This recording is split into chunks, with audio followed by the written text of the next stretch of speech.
And we're back to learning Photoshop in a year.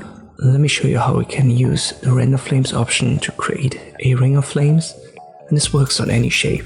Just select the shape that you want and make sure that it's set to path up here in the top menu. So that's the important step. Create your shape, in our case this ring, this ellipse, and under paths you should now see your path. So if you deselect it, it will be gone. Left click on it, it should be bluish and then you know it's highlighted. And if you can't find the paths menu, you can go to window, click on it, then switch back to layers and create a new layer. I'm on this new layer. I go to filter, render, flame. I went over this in my last tutorial in detail, so if you haven't seen that, check out my playlist. In this case, we'll use the second option right here for multiple flames along path, but you can choose any flame type that you want. I want to randomize it, so make sure this box is checked. Maybe I adjust the length a little bit.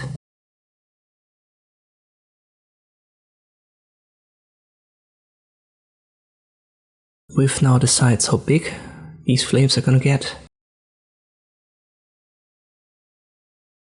Any interval, this leaves us with more randomization and gives us some gaps, which I think is nice in this case. Finally, you want to pick your quality. If we just have a draft, go to the fastest method. For the highest quality, it's going to take the longest time. Let me stick to medium. I confirm, and here's our result. Let me switch to the background layer and make it black with the paint bucket tool. Black is my foreground color. I left click on the background and there you go. I can now delete my path, we don't need it anymore.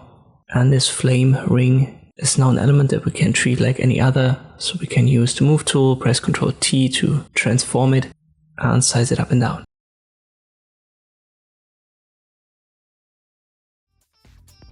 And this how I can create a ring of flames in Photoshop. I hope this video was helpful, thank you for watching and I'll see you next time.